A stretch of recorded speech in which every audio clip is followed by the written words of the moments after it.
Thoughts about what becomes of us after we die filled my mind. How energy transforms. And then, it hit me. I had this idea to learn how to work with energies, pass that knowledge to other people, and in that way, be a small part of their lives. But it was bittersweet. With 2 weeks left to live, I'd never have the time. Hi Taurus, welcome to my channel. We're doing your reading. Before we start, I just want to give people a heads up. If you're new, welcome. And if you are an old fart like me who's been through this channel for like thousands of videos, how are you? And you're still here, alive? Okay. We're going to start doing your monthly. It is a little bit lengthy. So if you guys want to forward to the tarot read, we're going to be using my BOUJIE deck, of course. My BOUJIE deck. And another tarot supplement. 2 decks this month. Amazing. So it does get better even before we start with that one, because we're going to be doing your chart. Okay, again, I do Vedic sidereal astrology. I'll try my best to basically give you some sort of enlightenment with regards to what's happening with the planets for the month of July. I will basically mainly focus on the eclipse, and Mercury goes retrograde on this month of July. Okay, this would be best applicable for the ascendant in Taurus and the moon in Taurus, as far as the astrology part. Okay, as much. Okay, because if you don't know your chart, then please look for your sidereal chart, because it would work best. Okay, just to put it out there. Okay, so we'll be looking at your chart here, and it's gonna be set on July 1st. Don't mind the ascendant, if whatever you're looking at on when I start. Okay, this is the first. Okay, alrighty. Okay, so if you guys, I'm pretty sure you will see something here, and then let's begin. Okay, so you will see there, Taurus, this is your house. Okay, that's where you're seated at. Everything active in your surrounding. Venus, Rahu, Sun, Moon. This is where the eclipse is gonna happen. Okay, now as far as your surroundings, okay, you might have the energy to to beautify, or people around you, okay, is looking at you, because remember, this is your second house. They're so drawn to you.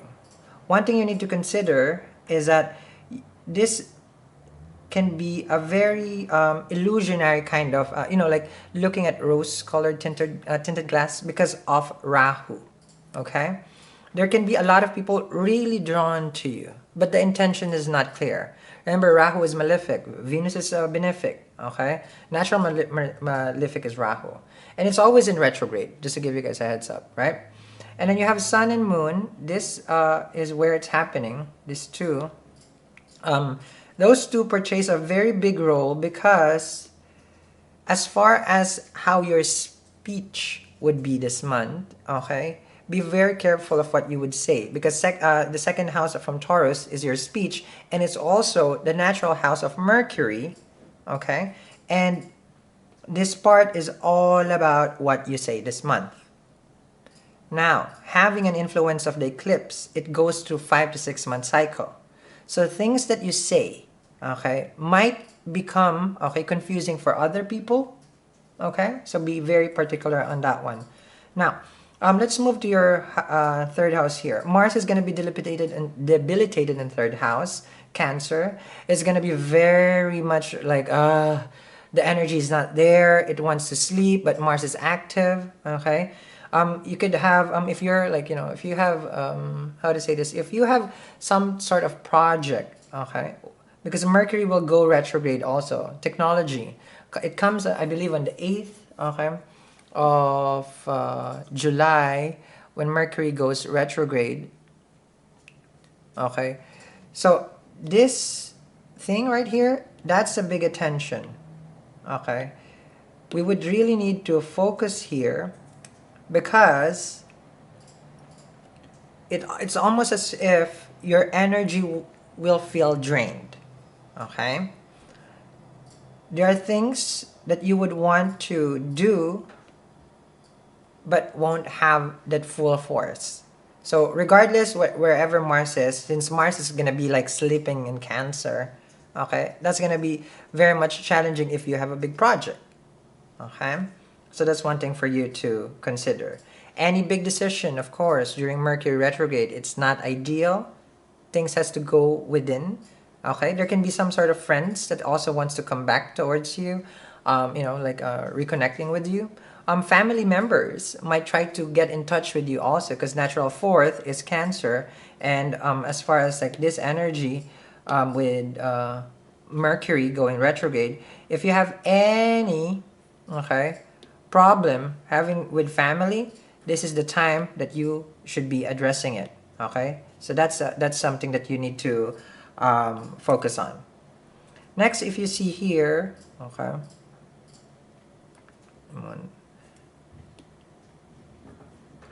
the next that you will see is let me see where we're at. Okay,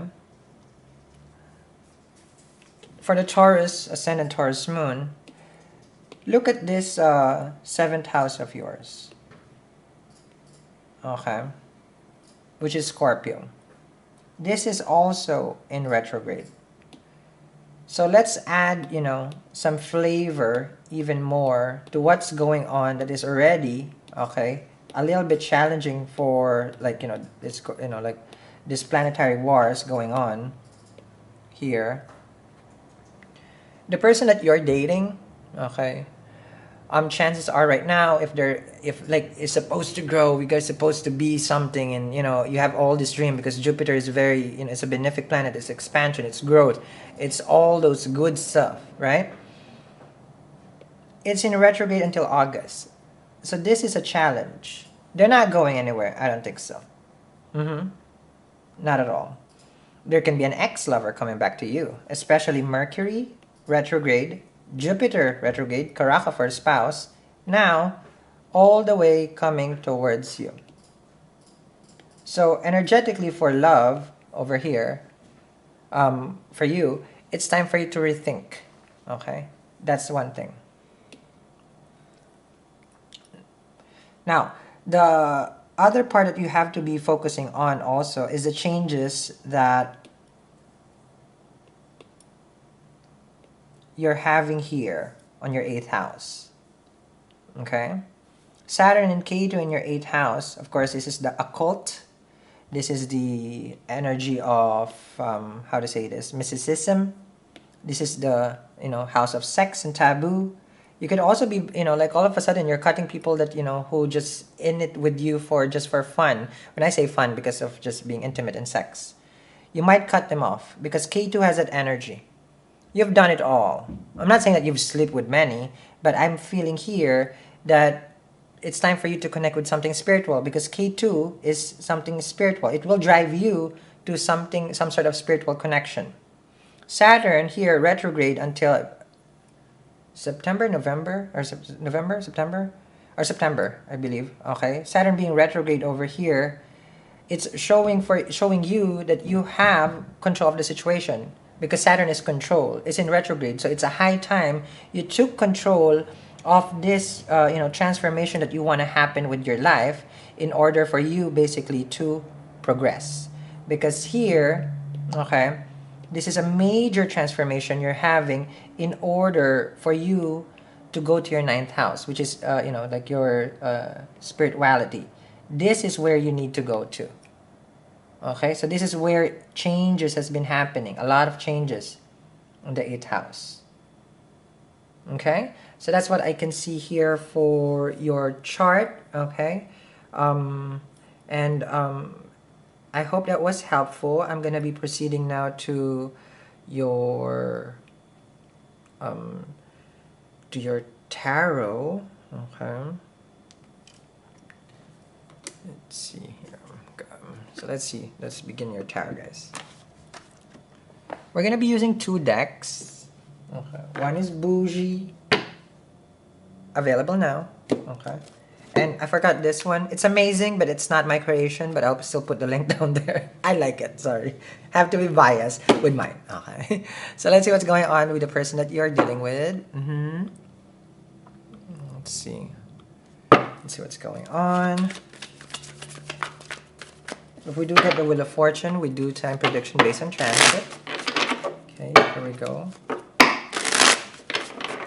Let's see what's going on for you guys. King of Swords, okay. I feel like if you could be dealing with someone who's a smart ass, just saying. Like they just say stuff. Okay. Because the King of Swords has that energy. Airy, right? Airy. Like, you talk S-H-I-T too much, you know? This that kind. Of course, you will tell him, it's like, Sal, but it's a King of Swords. It's supposed to be, like, driven and, you know, a person who's, you know. But the thing is, like, there's a lot of things happening in the air right now, in the Gemini, right? Venus, Rahu there. So they will tell you, it's like, love you. Want to be with you. King of Swords. All air needs to be tangible. Rahu there, being a smoke.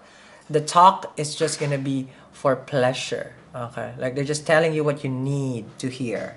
This is what I'm feeling with the King of Swords. Again, I'm not throwing shade. Cross-watcher, vice versa. Okay? Let's see who your other person here. You can choose which side you're at, okay? Cross-watchers and the Taurus. Got a 5 of Cups. Oh, look at that one. Easy breezy. Look at that one.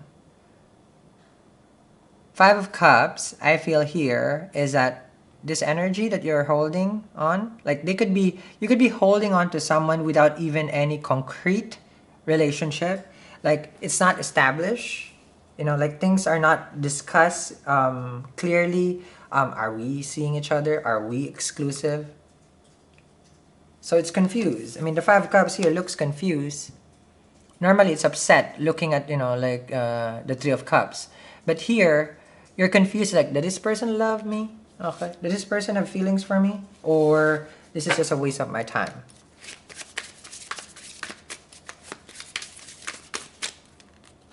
Under the King of Swords is the Queen of Cups. Okay. You know what you want? You want the homey feel, right? If this is you. You want someone that can give you love. Not just airy. Okay? Love. You want something that will comfort you. That's a Queen of Cups. You want someone who's selfless. I feel like this is you as a feminine energy. So you can be talking to this person and asking them, it says like, are we just playing around or is this something serious? You know? The Moon card. The luminary is happening in Gemini.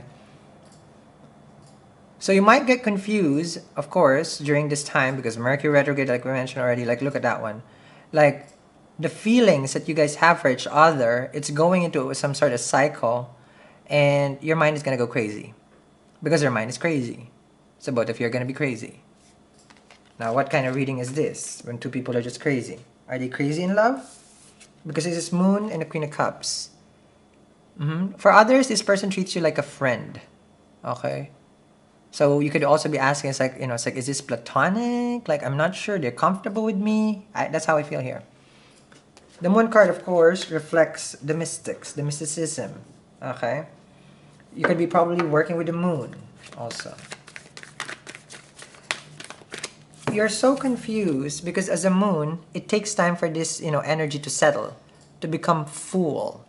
Okay? And they haven't expressed everything to you, the intention. I don't think so.